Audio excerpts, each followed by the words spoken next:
চিত্রা ভাবি এসে বসে আছে মধুর পাশে।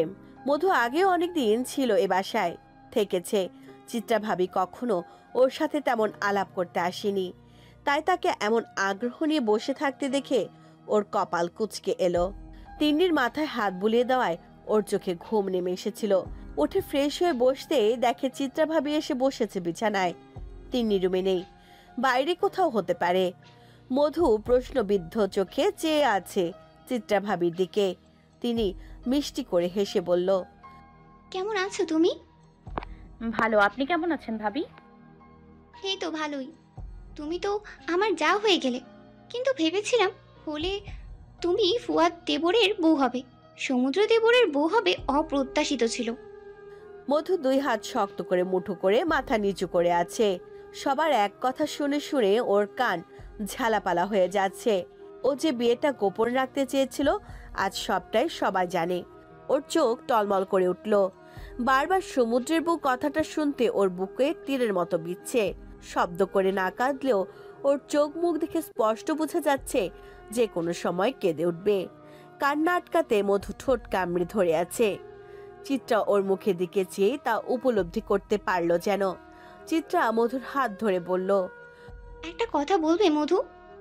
মধু চিত্রার দিকে তাকাতে পারছে না। উপরে তাকালে যেন ওর চোখ এলিয়ে জল গলিয়ে পড়বে। ও চাইছে না চোখের নোনা জল আর কাউকে দেখাতে। ও চিত্রার হাত থেকে নিজের হাত ছাড়িয়ে দু হাতে মুখ ঢেকে কান্না থামানোর চেষ্টা করলো। তারপর চোখ মুখ জ্বলে লাল করে ফেললো। 5 মিনিট পর চোখ মেলে তাকালো চিত্রার দিকে। চিত্রা ওর অবস্থা দেখে বলল, আমি কি পরে আসবো? তোমাকে অস্বাভাবিক লাগছে, মনে হচ্ছে এখন একা থাকা প্রয়োজন। না, বলুন। Are you sure? আমি ঠিক আছি। সমুদ্র কি তোমায় ভালোবাসে? মধু থমকে গেল। এই প্রশ্নের উত্তরে ও কি জবাব দেবে বুঝতে পারছে না। ওর ভেতরটা ভীত হয়ে উঠল সেকেন্ডেই। কি হলো মধু, কিছু বলছো না যে? আপনি এমন প্রশ্ন করছেন কেন? বলছি, কারণ যে ছেলে এত কাল এত কিছুর পরও বিয়েতে রাজি হয়নি, তাকে শত চেষ্টা করেও বিয়েতে রাজি করাতে পারিনি কেউ। আজ সেই ছেলে নিজে থেকে তোমাকে বিয়ে করেছে। এটা কি আদৌ পসিবল? তুমি বলো। বিয়েটা শুধুমাত্র আমাকে সেভ করার জন্য করেছে। আমাদের মধ্যে কোনো ভালোবাসাবাসির সম্পর্ক নেই। আমি শুধু ফুয়াদকে ভালোবাসি, আর এটা সমুদ্র ভাইয়াও জানে। তিনি আমাকে শুধু বাঁচিয়েছেন, আর কিছুই না। একদমে কথাটা বলেই থামলো। চিত্রা আরো কিছুক্ষণ অন্য কথা বলে চলে যায়। মধু তার যাওয়ার দিকে তাকিয়ে ভাবলো, উনি হঠাৎ এক্সট্রা ভাবে এসব জিজ্ঞেস করলো কেন। কথা বলার সময় ওনার চোখ মুখ কেমন জানি একটা লেগেছে। মধুর কাছে যার ব্যাখ্যা ওর জানা নেই। মধু রুম থেকে বেরিয়ে ফুয়াদের রুমের সামনে এসে দাঁড়ালো। বুক কাঁপছে ওরও। এদিকে ওদিকে তাকিয়ে দরজা খুলতে হাত বাড়িয়েছে, তখনই একটা হাত ওর হাত চেপে ধরে।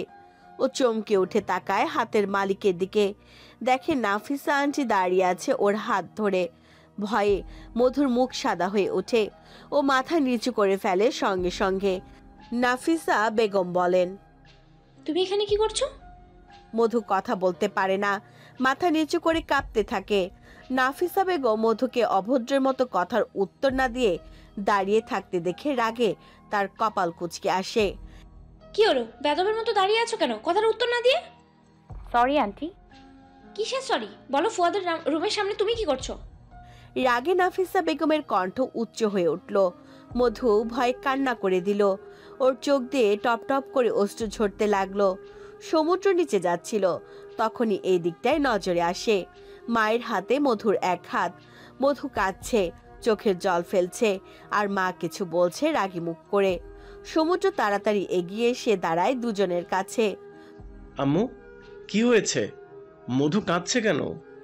উত্তেজিত গলায় জিজ্ঞেস করে সমুদ্র। নাফিসা বেগম রাগে ফেটে পড়েন ছেলের উপস্থিতি পেয়ে।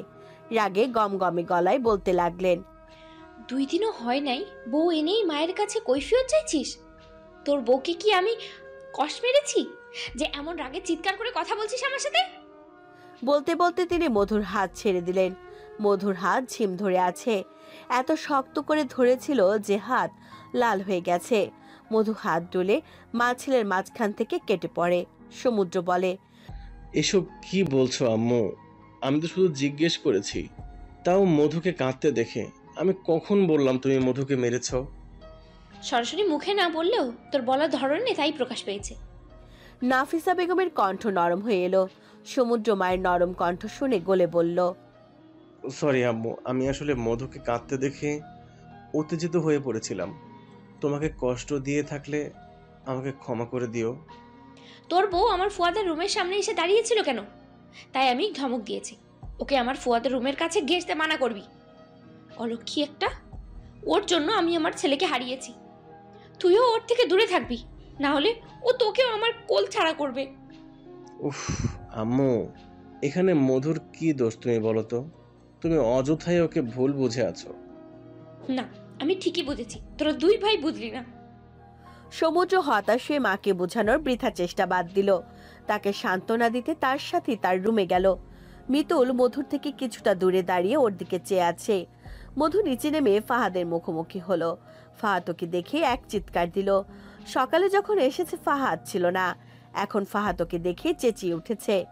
ফাহাদের চেঁচানো শুনে আনিতা বেগম এসে ধমক দিয়ে আবার চলে যায়।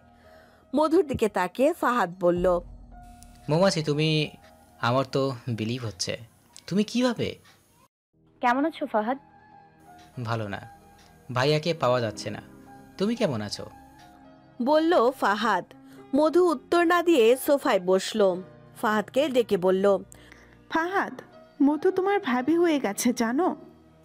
জানি, মৌমাছি আমার ভাবি, তোমার বলতে হবে না। তোমার জানাই ভুল আছে ফাহাদ। কি ভুল আছে? তুমি তো মধুকে ফুয়াদের বউ ভাবছিলে, কিন্তু মধু তো সমুদ্রকে বিয়ে করে আসছে। এখন তোমার সমুদ্র ভাইয়ের বউ মধু। মজা করবে না আমার সাথে। আমার কথা তোমার বিলিভ হচ্ছে না ফাহাদ? না, সমুদ্র ভাইয়া কেন মৌমাছিকে বিয়ে করতে যাবে? তুমি বললেই আমার বিশ্বাস করতে হবে নাকি? মধু নীরব হয়ে দুজনের তর্ক শুনছে।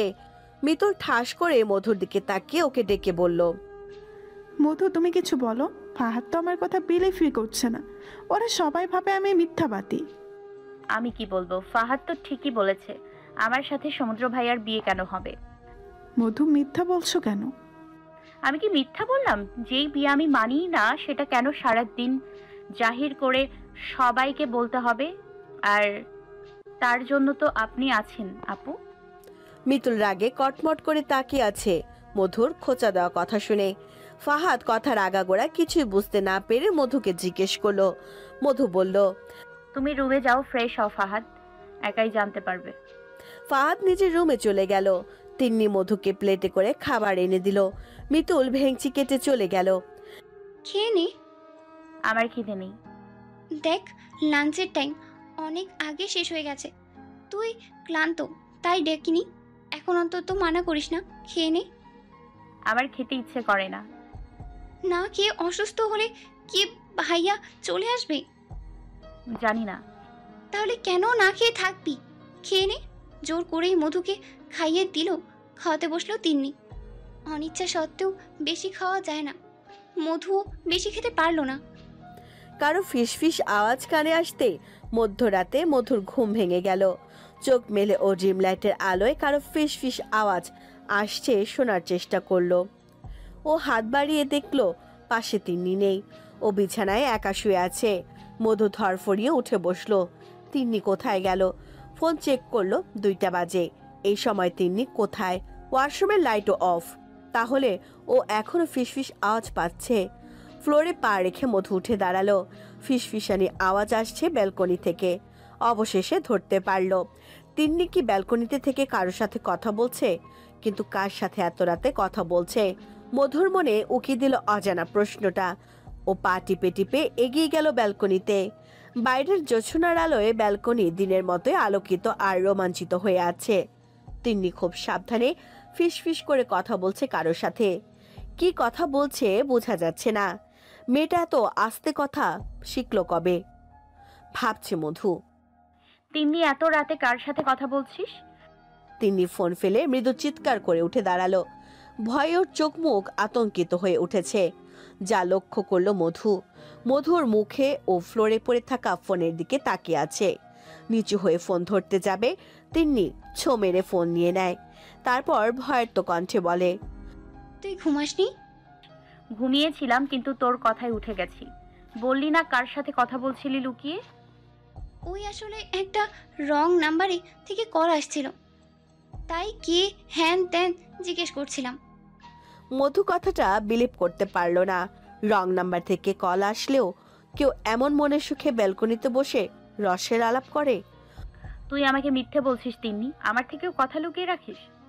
বিশ্বাস কর, আমি সত্যি বলছি। আমি চিনি না কে ছেলেটা, কয়েকদিন ধরেই কল দিচ্ছে, পরিচয় দিচ্ছে না। অপরিচিত একজন কল দিচ্ছে, তোকে পরিচয়ও দিচ্ছে না, তাহলে কয়েকদিন ধরে তাকে সহ্য করছিস কেন? তুই ব্লক না করে কথা বলছিস রাত জেগে। তিন্নি মাথা নিচু করে দাঁড়িয়ে আছে। মধু নিজেও বুঝতে পারছে না তিন্নি কি লুকাচ্ছে ওর থেকে। চোখ বন্ধ করে একটা নিঃশ্বাস ফেলে তিন্নি সবটাই খুলে বলল মধুকে। সব শুনে মধু থ মেরে বসে রইল। ছেলেটা তোকে প্রপোজ করেছে? হুম। বুঝলাম তোকে ভালোবাসে, কিন্তু তাহলে নিজের পরিচয় নাম ধাম কিছু বলছে না কেন? আমি নিজেও বুঝতে পারছি না, অনেকবার জিজ্ঞেস করেছি, বলছেই না। এখানেই তো সন্দেহ লাগছে, ছেলেটা কি তোর পরিচিত কেউ হবে? আমার কাছে কণ্ঠ অপরিচিতই লাগছে। ও আচ্ছা, কে তোর সাথে এমন করতে পারে? কাউকে কি সন্দেহ হচ্ছে? আমাকে কেউ কোনোদিন পছন্দ করেছে, ভালোবেসেছে, এইটা তো আজ প্রথম জানলাম। আমি কাকে সন্দেহ করব? কেউ কোনোদিন আমাকে পছন্দ করে বলি তো নি। মধু নখ কাটতে কাটতে ভাবছে কে ওই ছেলে, তার উদ্দেশ্য কি? খারাপ কোনো উদ্দেশ্য নিয়ে এসব করছে না তো? নাকি সত্যি ভালোবাসে তিন্নিকে? তিন্নি ওর হাত ধরে বলল। কি রে, ঘুমাবি না? তিনি বিছানায় শুয়ে পড়েছিল। মধুকে সব বিস্তারিত বলে শুয়েছিল। মধু না শুয়ে বসে আছে দেখে চোখ খুলে ওকে টেনে বলল। মধু ওর দিকে চেয়ে বলল, তুই এবার ছেলেটার উপর দুর্বল হয়ে পড়িসনি তো? আরে না, আমি শুধু জানার জন্যই কথা বলেছি। আমাকে বললি না কেন এসব? তোর যে অবস্থা এখন, এসব বলার মতো সুযোগ পাইনি, তাই বলা হয়নি। মধু লাইট অফ করে শুয়ে পড়ল। বলল, কারো খারাপ মতলবও থাকতে পারে, এত সহজে গলে যাস না। আর বেশি বিরক্ত করলে ব্লক করে রেখে দে।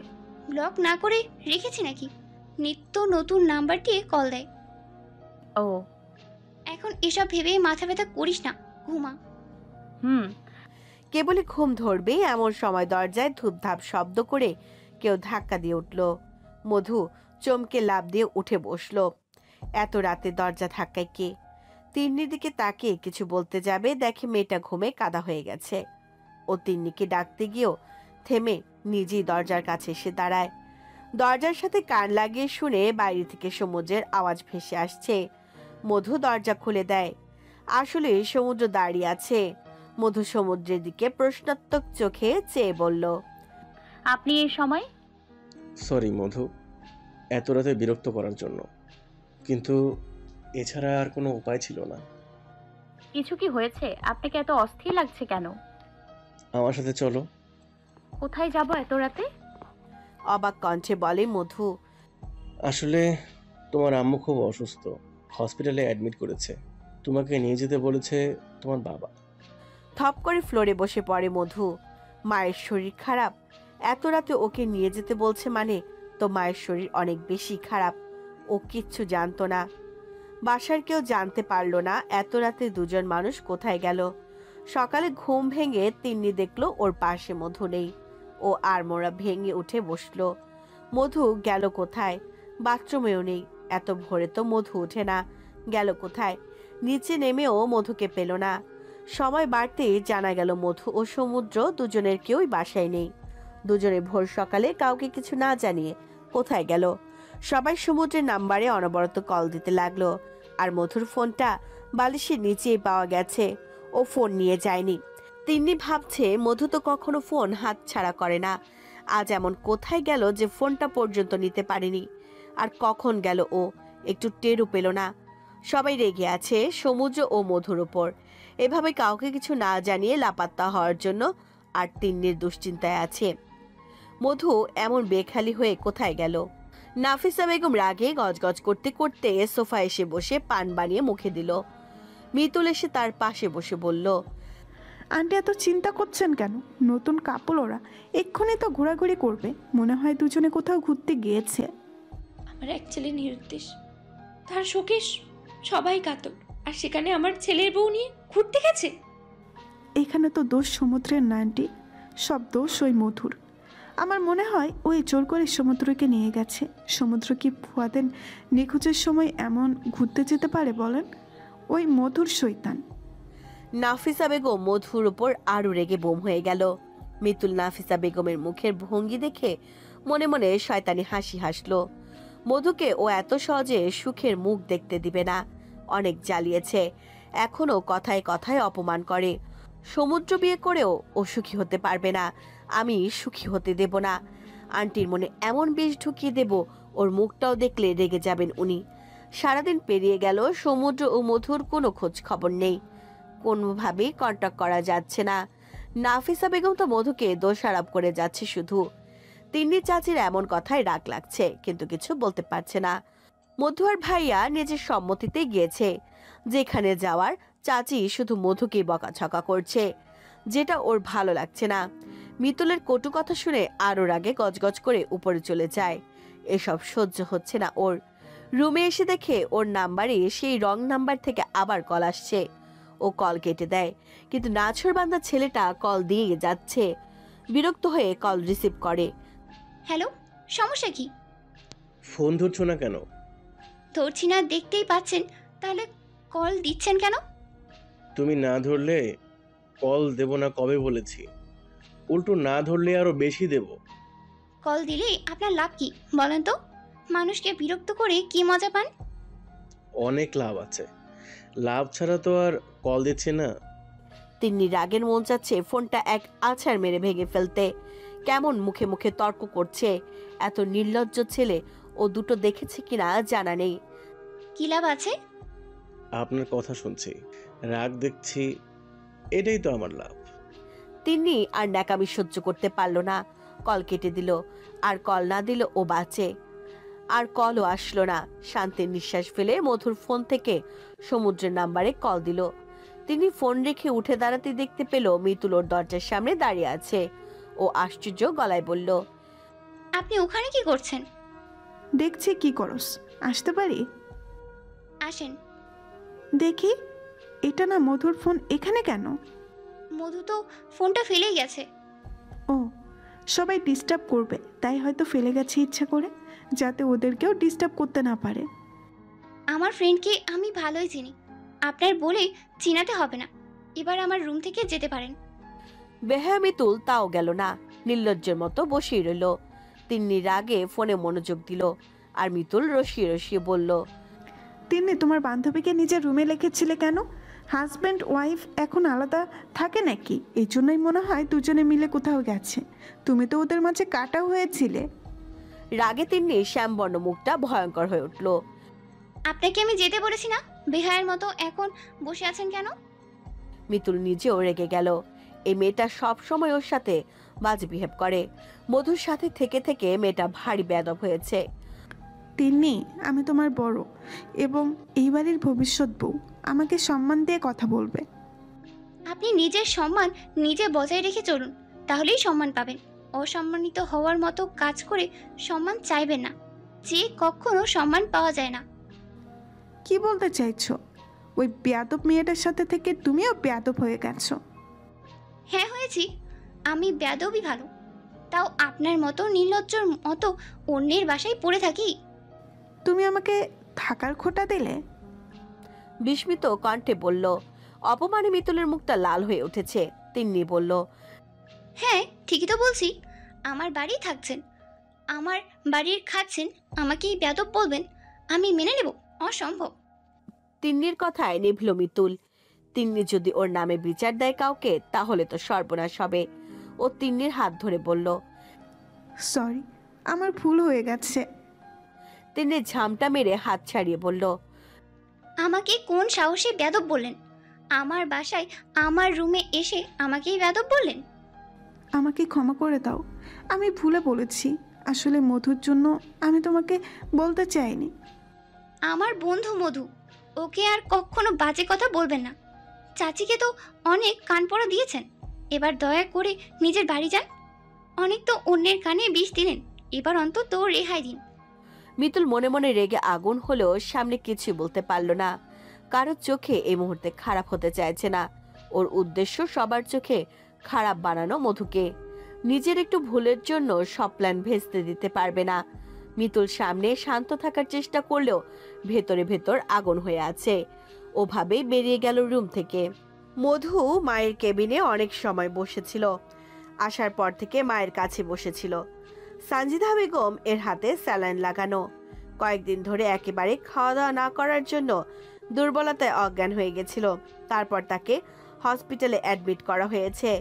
জ্ঞান ফিরে শুধু মধুর নাম বলতে লাগে। মাহাতিম হোসেন এর জন্য সমুদ্রের মাধ্যমে মধুকে এখানে এনেছে। মধু ভোরের দিকে মায়ের ক্যাবিন থেকে বেরিয়ে আসে। মাথা ভার হয়ে আছে না ঘুমানোর জন্য। দরজা খুলে বেরিয়ে সামনে হাঁটতে লাগে। ভোর বিধায় হসপিটাল একদম নীরব। দুই একটা রুম থেকে রোগীর আওয়াজ পাওয়া যাচ্ছে। লিফটের কাছে আসতেই দেখলো সমুদ্র দাঁড়িয়ে আছে, ফোন কানে ধরে কারোর সাথে খুব রাগান্বিত হয়ে কথা বলছে। ও বুঝতে পারছে না কার সাথে কথা বলছে। মধু সমুদ্রের থেকে একটু পেছনে দাঁড়িয়ে কথা শেষ হবার অপেক্ষা করতে লাগলো। হঠাৎ সমুদ্রের একটা কথা শুনে মধুর পায়ের নিচ থেকে মাটি সরে গেল। ওর বুকের ভেতরটা অস্বাভাবিক মাত্রায় কেঁপে উঠল। ও মুখ চেপে ধরে নিজেকে লুকিয়ে দাঁড়িয়ে পড়ল সমুদ্রের কথা শোনার জন্য। ওকে দেখলেই সমুদ্র কথা থামিয়ে দেবে, কিন্তু মধু তা চায় না। ও অবিশ্বাস্য চোখে সমুদ্রের দিকে তাকিয়ে আছে। সমুদ্র কথা বলছে খুব রাগ দেখিয়ে। শান্ত নরম সমুদ্রের সাথে এই সমুদ্রের কোনো মিল নেই। খুব অপরিচিত লাগছে সমুদ্রকে এই মুহূর্তে। সমুদ্র বলছে, ফুয়াদকে কোনোভাবেই সজ্ঞানে আনবে না। আমার ভাইও, আমি ওকে চিনি। একবার জ্ঞান ফিরলে ও ওখান থেকে পালিয়ে আসবে, যেভাবেই হোক পালিয়ে আসবে। ওপাশ থেকে কি বলল মধু শুনল না। সমুদ্র আবার বলল, বেশি ঘুমের ইঞ্জেকশন দিলে ওর ক্ষতি হলে অন্য কিছু কর, কিন্তু ওকে সজ্ঞানে আনা যাবে না। আর আমি আমার ভাইকে কষ্ট দিতে চাই না। একবার মধু আমাকে স্বামী হিসেবে মেনে নিক, তারপর ওকে ছেড়ে দিব। ভাইয়ের বউকে আমার ভাই কেড়ে নেবে না আমি জানি, কিন্তু মধু চলে গেলে আমি তো আটকাতে পারবো না। আর এই মুহূর্তে ফুয়াদ চলে আসলে মধু ওর কাছে চলে যাবে, আমার দিকে ফিরেও দেখবে না। ফুয়াদকে আড়ালে রেখে আমারই ওর কাছে থাকতে হবে। মধু দাঁড়িয়ে থাকতে পারছে না। ওর শরীর মাত্রাতিরিক্ত কাঁপছে। সমুদ্রের কথা শুনে ও পাথর হয়ে গেছে যেন। সমুদ্র এতটা নিয়ে চোখ ভাবতেও পারছে না। ছি, নিজের ভাইকে শেষে নিজেই কিডন্যাপ করে আধমরা করে রেখেছে। এতদিন এই মানুষটিকে ও কতই না ভালো ভেবে এসেছে। আজ তার স্বরূপ সামনে না আসলে আজীবন তাকে ভালোই জেনে আসতো। আর তলে তলে উনি কত কিছুই না করত। নিজের ভাইয়ের সাথে এইভাবে প্রতারণা করেছেন উনি। চোখ এলিয়ে জল গড়িয়ে পড়তে লাগলো মধুর। সমুদ্র কথা বলছে। মধু আর দাঁড়িয়ে থাকতে পারল না। লুকিয়ে আড়াল থেকে আবার মায়ের কেবিনে এসে দরজার সামনে দাঁড়িয়ে কাঁদতে লাগলো। সমুদ্রের প্রতারণা ও মানতেই পারছে না। ওর নিজেরই এত কষ্ট হচ্ছে। ফুয়াদ জানলে ওর কি অবস্থা হবে। ফুয়াদ ভাই অন্তপ্রাণ। সেই ভাই ওর সাথে এসব করছে জানলে কি হবে, মানতে পারবে তো? সমুদ্রের পায়ের আওয়াজে মধু নিজেকে স্বাভাবিক করে তোলে। সমুদ্রকে বাইরে একা দাঁড়িয়ে থাকতে দেখে বলে, বাইরে একা দাঁড়িয়ে আছো কেন? মধু ঝট করে তাকালো ওর দিকে। তাকাতেও ঘৃণা লাগছে ওর, কিন্তু সমুদ্রকে কোনোভাবেই বুঝতে দেওয়া যাবে না যে ও সব জেনে গেছে। এত ভালো আচরণের পেছনে যে কারো এত কুৎসিত রূপ থাকে তার সমুদ্রকে না দেখলে মধু কল্পনায়ও আনতে পারত না। মধু দাঁতে দাঁত চেপেই বলল, আম্মু ঘুমাচ্ছে আর বসে থেকে আমারই ভালো লাগছে না, তাই ভাবলাম বাইরে যাই। চলো নিচে যাই, তোমার নিশ্চয়ই ঘুম পাচ্ছে। না, আম্মুর কাছেই বসি, কোথাও যেতে ইচ্ছে করছে না। তোমার ফোন বাসায় রয়ে গেছে। সমুদ্র কি যেন ভেবে আচ্ছা বলে চলে গেল।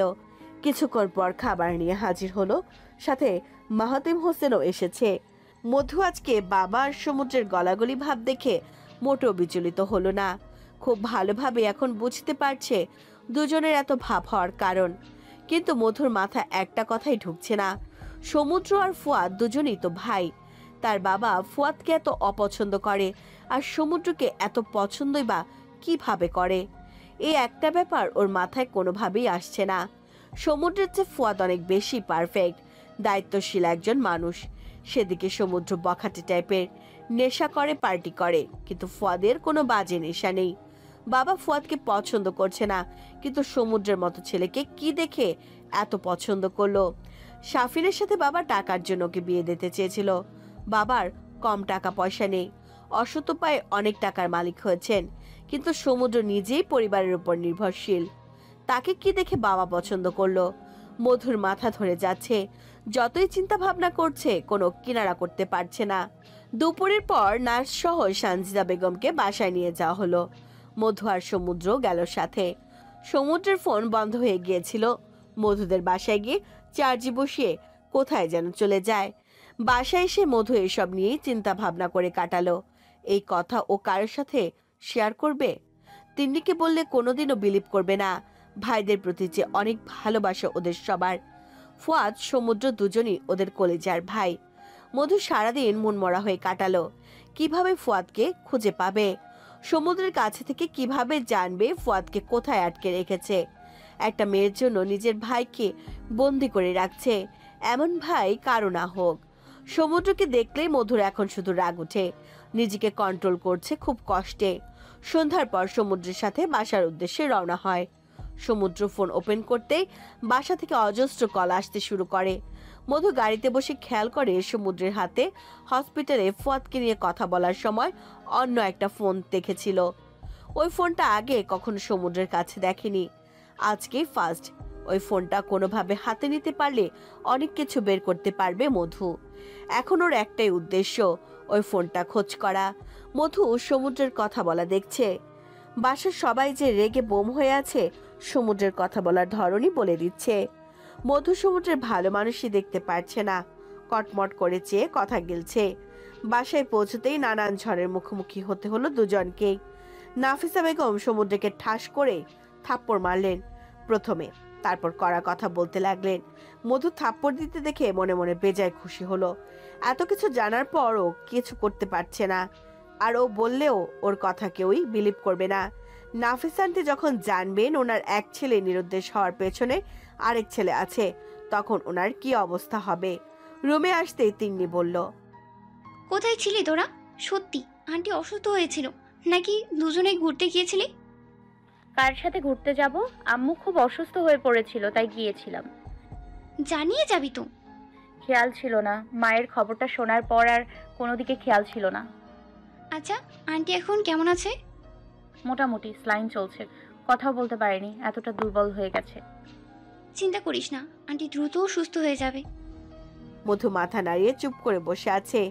তিন্নি ফোন টিপছিল, ভাবছিল মধু কিছু বলবে, কিন্তু মধু কোন ধ্যানে যেন মগ্ন হয়ে আছে। তিন্নি ফোন থেকে চোখ সরিয়ে ওর দিকে তাকিয়ে রইল। মধুর কাঁধ ধরে ধাক্কা দিয়ে বলল, কি রে, কি হয়েছে তোর? কই কিছু না তো। মিথ্যা বলবি না। ফুয়াদের কথা মনে পড়ছে। তোর চোখে মুখে আমি রাগ দেখতে পাচ্ছি। এত রেগে আছিস কার উপর? ধুর, আমি চিন্তায় আছি ফুয়াদকে নিয়ে। এতদিনও তো ছিল, কিন্তু আজকের রিয়াকশন পুরোই আলাদা। কিছু হলে জানা আমাকে। মধু মনে মনে বলল, বলতে পারলে আমার নিজেরই খুব শান্তি লাগতো রে, কিন্তু এই কথা বললে তুই যে বিশ্বাস করবি না আমাকে। কি করে কি হলো? কথা না বলে হাঁ করে তাকিয়ে আছিস কেন? একটু ঘুমাতে দে। বলেই মধু শুয়ে পড়ল। মধু শুয়েও একটা কথাই ভাবছে, সমুদ্রকে নজরে রাখতে হবে। যেভাবেই হোক ওনার দ্বিতীয় ফোনটা তাকে একবার নিতেই হবে। তার জন্য রুমে যেতে হবে। ঘুমের ভান করে পড়ে রইল মধু, কিন্তু ঘুম আসছে না। তিন্নি ওকে টেনে ডিনার করতে নিয়ে আসলো। খাবার টেবিল সমুদ্রকে পাওয়া গেল না। তিনি তো ক্লাবে থাকে, আজকেও কি গিয়েছে? তিন্নিকে রুমে এসে জিজ্ঞেস করলো মধু। তিন্নি বলল, না, ভাইয়া তো ঘুমে, আজকে বাইরে যায়নি। তোকে বাসায় নিয়ে আসায় পর থেকে যাচ্ছে না, বাসায় গেছে। মধু ওহ বলে চুপ করে রইল। না গেলেও রুম সার্চ করবে কিভাবে?